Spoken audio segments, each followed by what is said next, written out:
Welcome to The Forecast by Ahom, connecting with people one story at a time. In this series, I'll be reviewing news the people in my network, are talking about.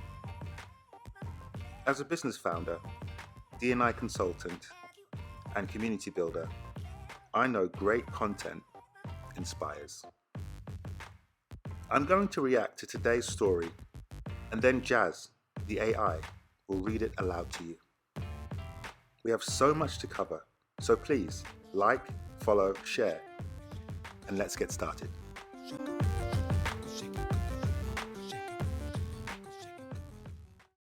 Welcome or welcome back. This is the penultimate episode of Series 4. Can you believe it?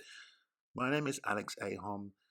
This is the Forecast podcast, and it's great to have you here. Remember, I'm going off the top of the dome, off the top of the head, no rehearsals, no notes. I'm trying something new, and this episode is all about culture change, and building community.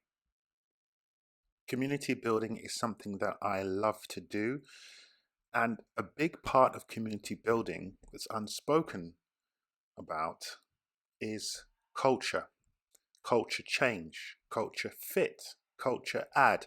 It comes up sometimes when we talk about hiring talent, working with talented people, but on a macro level, organizations of all kinds. I've had them in sporting context, I've had them in a professional context, offices, organizations, teams of all kinds, families, societies, they have a culture. And that's what we're going to talk about. What happens when you identify that your culture isn't where it should be? Oftentimes, culture becomes outdated, irrelevant, and then we have to change culture. And that change is difficult. People ask me, how long does it take to change culture? 6 months, 9 months? It's closer to 3 years than 6 months. But change is necessary, and change is a process. It's not nothing until that 3-year period. It's changing all the time. And that's why good hiring, good practices, good behaviors, core values, all of that stuff matter. Today, we're talking about strategies for leading cultural change. As always, I have my AI to read you an article that I have seen. I wanted to share that with you. And before that, I'll give you some of my ideas and tips on that. Please, let's discuss it. Comment. Get at me on LinkedIn. I'm active on LinkedIn, Twitter, Instagram, TikTok, you name it. This podcast, the penultimate episode of Series 4. Will there be a Series 5? All that to come. Please, let's talk about cultural change. If you have any ideas or suggestions, let's hear them. But why am I talking about cultural change? Well, fundamentally, I believe that culture drives a lot of what we don't think about, that we don't talk about. It's no longer enough to have leadership telling us what to do. It's important to understand that culture also dictates what happens. Values, our core values, our beliefs, these things have a guiding effect on what we do, what we think, what we say. And of course, those things go on to lead to our day-to-days, whether it be in the workplace or at home or in the gym or the sports field, wherever the case may be. I've spoken about this at Adidas. I've spoken about this at Apple, at Microsoft, at Allianz, and a few other contracts and speaking gigs I've had, as well, of course, if you've heard me on the co-working and future of work scene, which I talk a lot about. So once again, let me ask you a question. Have you ever gone to an office and seen on the wall or somewhere, these cool logos cool slogans and phrases. I've seen that a lot. Maybe less so today than 10 years ago, but still, cool phrases on the wall. It's companies trying to encourage staff to live their mission, to live their vision. And we've got to a stage now where it's not enough. You can't say, I don't know. You can't say we respect everyone we respect everyone equally. But it's not a saying thing; it's a doing thing. And what's happened is, because the world is now more populated with people who want to speak up about these things, especially when they've been mistreated, misused, this gets out, and here we are. So companies would say something like, we respect everybody. Everyone deserves respect. And I don't know, 50, 60, 70 years ago, you'd have authority telling people what to do, and people would get fired or even hurt in the workplace.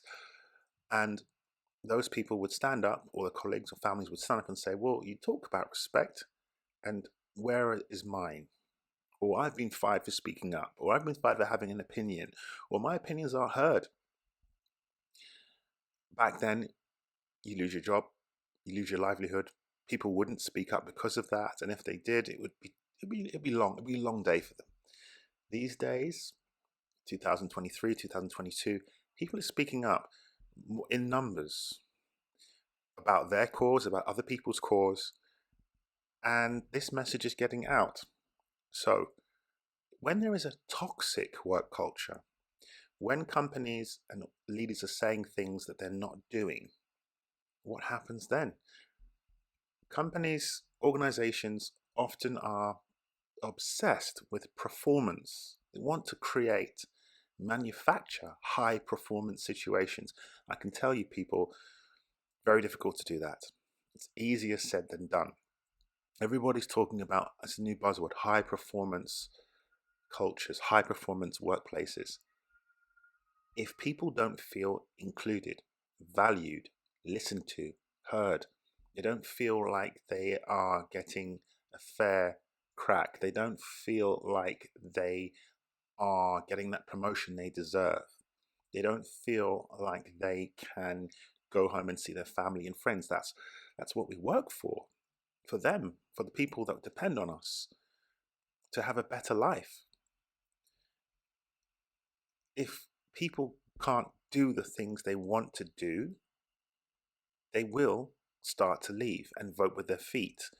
Historically, companies have known that way they wouldn't, and maybe taken advantage of that. These days, can't happen, won't happen. So if you are a leader in the workplace, heed my words. You're going to have to do better. Case in point, Company X, won't mention them, but you know who they are. Company X, not in a desirable place.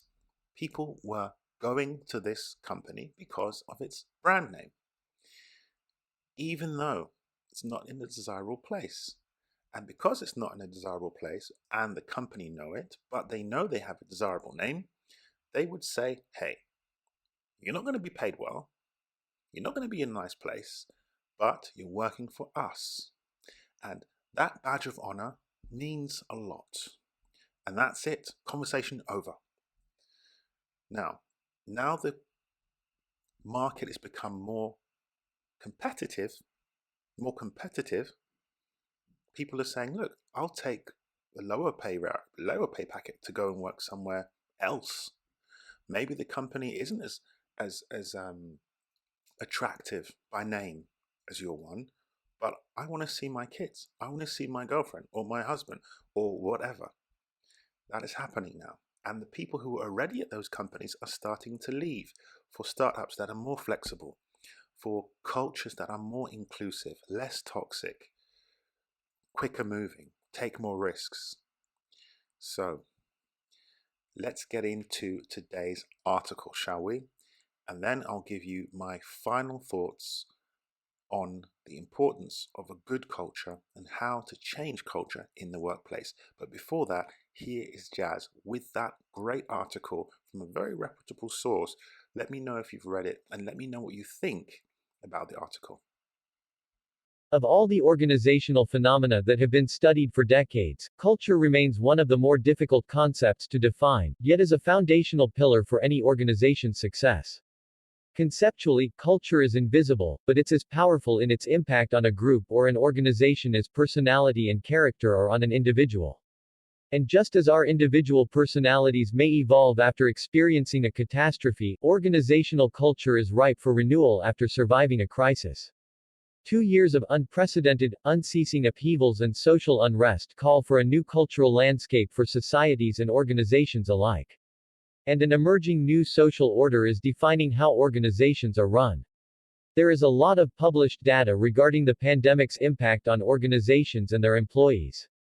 Research by the O.C. Tanner Institute found that companies that experienced layoffs and furloughs experienced a 91% decline in employee net promoter score, a 57% increase in disengagement, a 42% increase in a tense workplace atmosphere, and a 75% increase in feeling like the organization was underprepared. Employees fortunate to keep their jobs had to work remotely for so long that returning on-site itself is a big topic of discussion.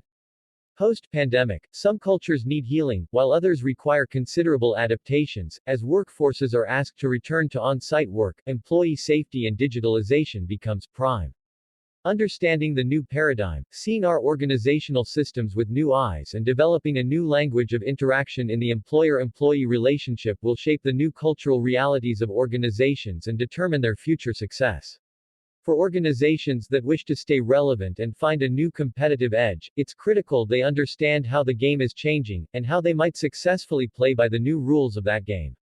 Let's look at some key strategies for organizations who aim to inform, reshape and redefine the dimensions of their existing culture. Evolve leadership and challenge assumptions. All change requires leadership, and culture change is primarily about changing the basic assumptions and shared beliefs of organizational members. The uniqueness of the current situation is that leaders need to challenge the organization's pre-pandemic assumptions that serve to provide shared meaning and purpose to its members. To lead effectively, it takes a different level of thinking and worldview to undo or evolve the policies, practices, and protocols that were informed by the leader's own philosophy and management approach. Yet post-pandemic culture change is not necessarily about a complete overhaul. The barriers between the current culture and desired future need to be addressed and considered carefully. Though the pace of change has accelerated, reflecting before taking action is important. Ideally, this cultural transition is a thoughtfully considered process in which those cultural elements deemed worthy of preservation are kept, while those that no longer serve the organization are shed. Managing culture change for post-pandemic times requires an acceptance that organizations are now operating in a different business and talent landscape, where sense of community and well-being is valued more than the company brand, where upskilling employees to align to new ways of doing business is an organization's core responsibility, and creating value from employee voice makes a strong business strategy. Revisit, reimagine and re-strategize. Diverse and inclusive workplaces don't just happen, they need to be created. If there is one pillar of leadership and cultural influence that needs to be firmly rooted for a successful post-pandemic talent strategy, it's your brand's recognition of the importance of diversity, equity and inclusion. DEI was an ongoing initiative for most organizations prior to the pandemic and social unrest 2020. What the past 2 years have highlighted is that programs and initiatives on the books perhaps do not address the core issues of respect and inclusion for all. The disparate impact of COVID for certain demographic groups, ranging from healthcare access to job and financial instability, brought to the forefront that there is much ahead of us to be done. Inclusion is a behavior, and starts with leadership. It then permeates through all parts of the organization. Creating a culture of inclusion requires proactive consideration of the entire employee lifecycle, acknowledging touchpoints where bias and exclusion can creep in. It is so important to recognize that DEI training is just a beginning for opening the conversation. Culture change happens when there is action. Integrate digitalization and institutionalize innovation. The current labor market is unlike anything we've seen in recent memory. Businesses are positioning themselves for reinvention, growth and transformation. With the Great Resignation and the Great Rehiring, technology will be crucial to business sustenance and growth post-pandemic, particularly in interacting with and managing the workforce. It's quite clear that while digital used to be about coding and IT, digital workplaces are now more about the human element. As tech and talent become more integrated going forward, it makes sense to integrate fragmented digital efforts in order to craft a well-integrated, digitally informed employee experience and make that employee experience the North Star when implementing new technology. Another challenge to address is creating a strong organizational culture that expands beyond the boundaries of physical space.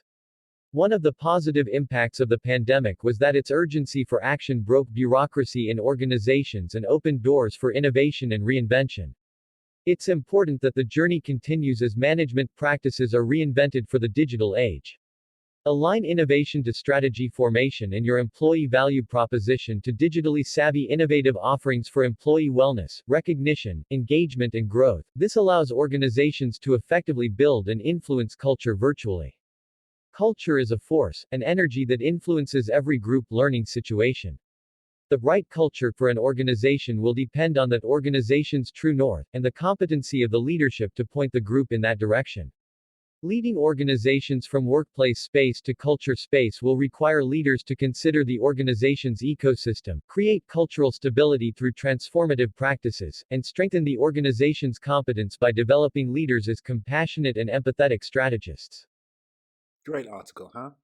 It's about time organizations took company culture seriously. For way too long, it's been something that's just not on the radar. Sustainable high employee engagement, sustainable high performance is tethered to having a healthy and progressive company culture.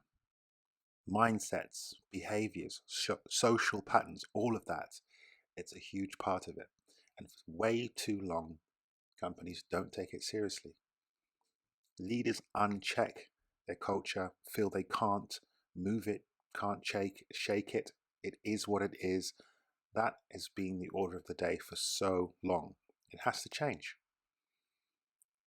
Good leaders, progressive leaders, take the bull by the horns and take a microscope to how business and operations are done.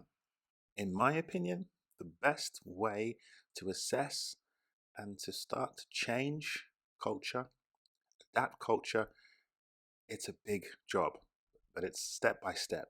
It takes time. Look at individual cases, individual groups, step by step. Commit to it. Secondly, look at the region you're in and the industry. You can't always take case studies from different regions and apply them where you are. Asia is different to Africa. Europe is different to North America or South America. Same with industry. And also, think about how the culture aligns with strategy. Are the leaders bought in? And how is your company set up? The organizational design. Very important pieces. As always, I want to know what you think. I want to hear from you. Engage with me here. Engage with me on Twitter, Instagram, TikTok, LinkedIn, all of those platforms. I've built community and changed culture online and offline in a number of regions, but I don't know it all. I admit that. There's so much to learn and exchange on this topic. I've enjoyed talking about culture today and change in the workplace, but it doesn't stop there. Reach out to me. Let's talk more. Let's keep the conversation going. But this episode, the penultimate episode of the series, has come to an end. Thanks for listening. I appreciate you. This is Alex Ahom on the Forecast Podcast. I will see you next time.